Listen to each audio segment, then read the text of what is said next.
Pedro, una precisión. Cuando dices la mitad de los generales de la División del Norte eran de origen campesino y popular, ¿y la otra mitad? Bueno, ¿no? Porque no eran pequeña burguesía ilustrada. A no ser que digas que un maestro de escuela de un pueblo de 500 habitantes es pequeña burguesía ilustrada. ¿Sí? O sea, bien, luego cuando te toca, te paso la pelota, porque a mí sí me parece fundamental la foto. ¿La recuerdan? La foto. Hay una foto. Y luego hay otros 500 que la tiene Jesús y me las presta. La foto es Pancho Villa, Zapata, entrando a caballo en la Ciudad de México. Fue cuando nos los chingamos. ¿Sí? Y si la revolución se dice la revolución, nuestra revolución, la de ellos, bueno, esa fue cuando ganamos.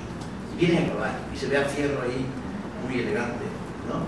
Y los caballitos chiquitos de los zapatistas, ¿no? De los dos cornetes zapatistas hasta delante de la foto.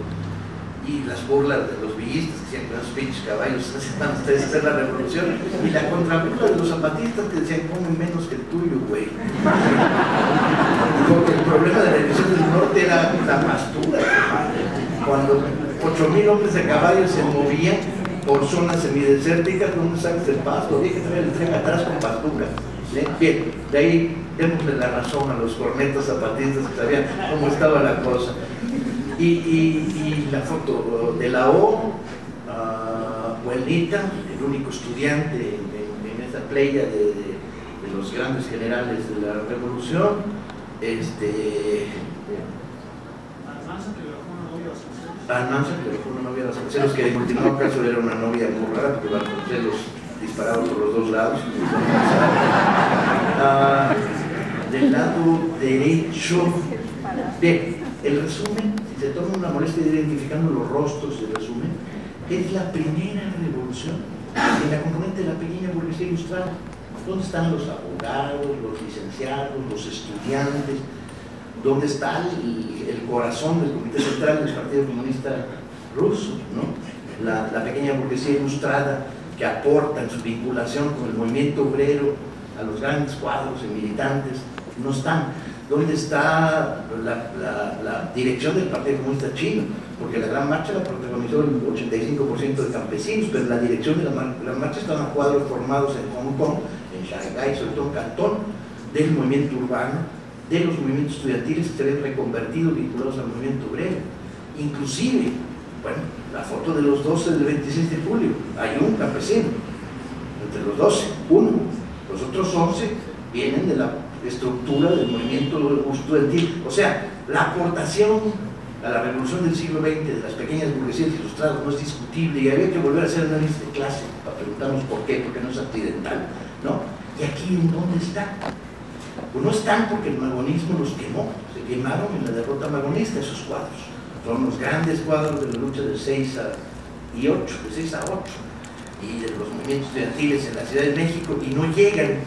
Pero dándole la vuelta y dejando de lado la pregunta, estamos ante uno de los fenómenos más sorprendentes de la historia de la revolución, que es una revolución con una vanguardia de origen social popular, ¿sí?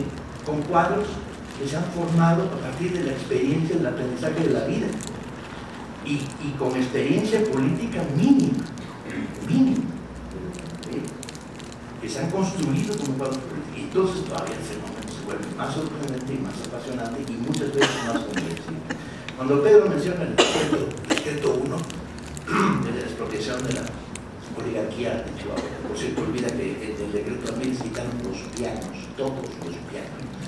Y hay una preciosa circular del presidente villista de Ciudad Juárez diciéndonos con el ya de Huema los pianos que ustedes no saben tocar, los vamos a regalar a unas escuelas. Y hoy, al día de hoy, si uno va a escuelas en Chihuahua, están los viejos pianos de la oligarquía todavía por ahí, los encuentran, ¿sí? Y entonces la malvada pregunta, se están formados, el decreto 1 destruye, ¿no? ¿Y cuál fue el decreto 2? El decreto 2 es maravilloso. El decreto 2 es la carne va a costar el 10% de lo que costaba. Nunca los pobres de este país han comido tanta carne durante un año, y además estructurada militarmente, las carnicerías bajo control de la División del Norte, el ganado expropiado masivamente por el propio ejército revolucionario. Si uno va pescando estas pequeñas historias, es que la historia cada vez se compone más de la gran reflexión macro y el ordenamiento de la información, pero sobre todo la mirada que no engaña, pues, es decir, déjense ya de estas viejas versiones maniqueas que dicen, bueno, ¿y dónde está la presencia del proletariado en el país? Pues sí está, por cierto, pero bueno, hay que buscar de una manera diferente, porque lo que hay es mineros errabundos, trabajadores asalariados que conducen recuas de las minas, el transporte comercial, y lo que hay que hacer es ver lo que había para luego contarlo. Y lo que había es una combinación de pequeñas anécdotas y grandes historias, de reflexiones concretas, de repente, como Pedro hace muy bien cuando estudia el origen social de algunos sectores de la división del norte, preguntarse, a ver, cuando dices este grupo de campesinos, son como 1800, son de Cuencamé, ¿no? ¿Sí? Pedro. ¿Y qué hay ahí? Y la pregunta te fuerza a nuevas investigaciones que te van revelando que es una fuente de conflicto agrarista que llevamos largo tiempo cocinándose y que da por composición natural. O cuando vas buscando en el detalle y encuentras otro tipo de elementos como las relaciones entre el primer maderismo y Madero blandito políticamente, y sin embargo logra la adhesión en el primer momento de sectores mucho más duros, no políticamente, mucho más duros vitalmente. El contacto Villa-Madero inicial es revelador. La primera frase que Villa dice sobre Madero es ese Catrín con Zarapito, para definirlo. Pero además es trágica porque hay malos entendidos. En el momento en que lo ve, están ayudando a montar a caballo a Madero. Villa, tener como jefe un güey que no sabe subirse al caballo. Está bien que Madero medía menos de unos 50, pero además es injusto porque era muy buen jinete. Lo que pasa es que venía herido de la mano izquierda de una batalla previa y por eso lo estaban ayudando. Pero bueno, el marchamo y quedó, pues, ¿no? Villa lo miraba. El contacto de Villa. Usted, la primera vez que habla con Madero le tira rollos espiritistas. A Villa, que era un agnóstico profundo, y lo invita a cenar, y cuando cena vegetariano. ¿Se imaginan a Villa, un comedor de carne robada? ¿Qué tipo de relación de respeto puede crear con un personaje así? Y sin embargo, Madero habla en la plaza de San Pedro, el primer mitin, ¿no? Sí, en San Pedro, y Villa cae rendido. Porque Villa, y es un elemento que se le olvidó a Jesús decir, pero estoy seguro que coincidirá conmigo, y si no ya me chingué porque estoy amarrado aquí, es que Villa tenía otra cosa más, tenía un detector de mentiras. Para sobrevivir como bandolero durante tantos años, en condiciones tan adversas, vas creando rápidamente este es legal, esto no es legal, esto que está diciendo es falso, aquí hay doblez, aquí no hay doblez, porque si no, no sobrevives en un mundo como este. Y este detector lo hizo detectar en Madero algo que evidentemente Madero tenía. Madero puede ser acusado de muchas cosas, de timborato, de blandengue, de kitsch, de marciano, de políticamente endeble, de hijo de oligarca, pero lo que no lo puedes acusar jamás es de que tenía un valor a toda prueba, está dispuesto a morir por lo que creía. Te había una vocación de decir, yo, mis principios a la muerte y jugarse. Y detectar esto de Madero, como lo había detectado antes en Abraham González. Que por cierto, para los compañeros que tengan interés en crear nuevos héroes para la comunidad gay, Abraham González era gay. Además de ser chingosísimo, era gay. ¿No? Que esta comunidad gay mexicana está desprovista de héroes de primera fila.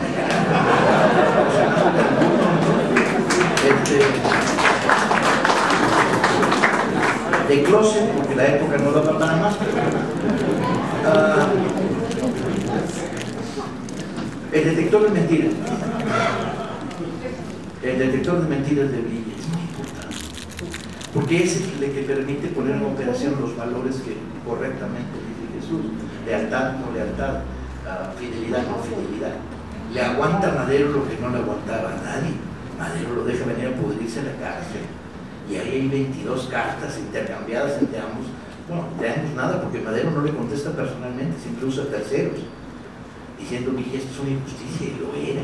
Era falso lo que le había montado Huerta en la primera etapa de la División del Norte, la División del Norte no villista, cuando combate contra Orozco. Y no vamos a hablar de Orozco aquí, porque ese es el momento en que esta mesa se descompone.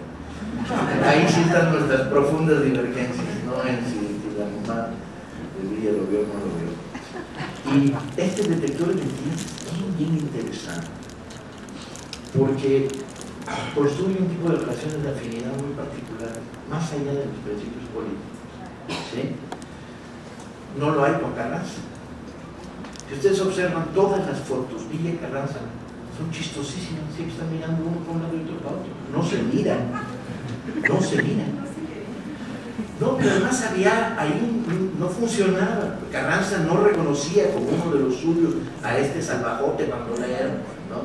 Varón, al fin y al cabo, hombre de ley, blandengue políticamente, y Villa todo lo contrario.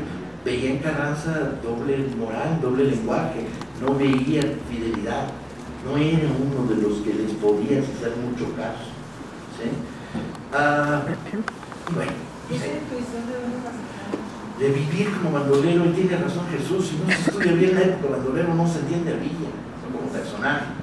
Ahora, lo que tampoco se entiende si tratas de aplicar el esquema tradicional con el marxismo neandertal.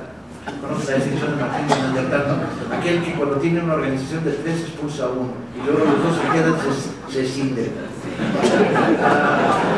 El marxismo neandertal practicó durante mucho tiempo esta visión cuadradota a partir de no estudiar lo que había y luego interpretarlo, sino tratar de meter en la caja que ya tenían aquí, que era la de Pandora pero en pinche, ¿no?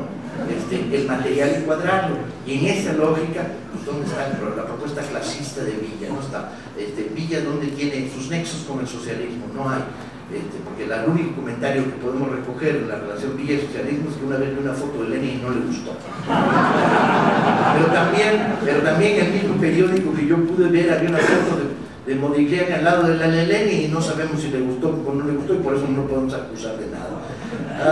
El hecho es que cuesta mucho trabajo encuadrar, a no ser que inviertas el principio, que es cuenta la historia y a partir de contar pues, la reflexión sobre la historia. Y a partir de contar sus elementos, sus confrontaciones, de quién está de un lado y quién de otro, cómo se coloca. Y la historia, a mí lo que me apasiona es esta extrañísima combinación de la pequeña anécdota con la reflexión conjunta, del análisis de lo militar como fenómeno. Un ejército del pueblo es un ejército que tira bala y mata, ¿sí? Y además que tiene que matar bien y mucho, ¿sí? Para lograr sobrevivir a un ejército profesional al que combate, que además era un ejército profesional desgastado, era un ejército que había asesinado a los yaquis, a los mayos en Sonora, y el que había destruido la rebelión en Yucatán, y el que había destruido la revuelta marronista, y el que había intentado dejar Morelos en una casa en pie, porque la política de tierra arrasada, como bien decía José Emilio Pacheco, que practicó Huerta en Morelos, es muy similar a la de las ideas estratégicas de Saigón. Termino con una anécdota más para beneplácito de todos. A él le gustaba comer Pancho Villa.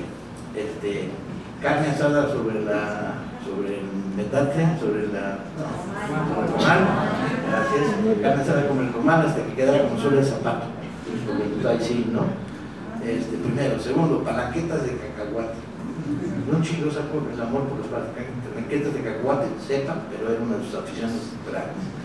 Tercero, malteadas de fresa. Pasaba el confeccionario cuando están cercando Juárez, se pasó doble canal, que podía estar armado, ¿no? Que ahora, y llegaba y decía, se lo imaginen su Villa como un sombrero norteño de ala ancha, doble canana, una canana con 2 Colt 45, entraba a la Elite Confectionery, que era una drugstore, decía una malteada de fresa, por favor. Y le gustaba comer espárragos de lata, porque durante su época de bandolero capturó una vez una recua de mulas que transportaba varias cajas llenas de latas de espárragos, y fue lo que comió durante un mes en la Sierra de Durango, o 2 o 3. Cualquiera que hubiera vivido una experiencia como esa odiaría los espárragos, no Villa los adoraba, tan es que se burlaría de Vasconcelos el día en que en el banquete en Palacio Nacional, Vasconcelos muy fifí, digo, general, esos son espárragos, y no te hubiera dicho, no, mira, como es este tener más de que me debe haber comido como 600 latas. Pero además en ese momento Vasconcelos, armado de cuchillo y tenedor, corta y resbala y el espárrago sale volando, y Villa le dice, no se comen así, se comen así. No me digan que no es maravilloso. Pedro, tú, porque si no empiezo a desvariar.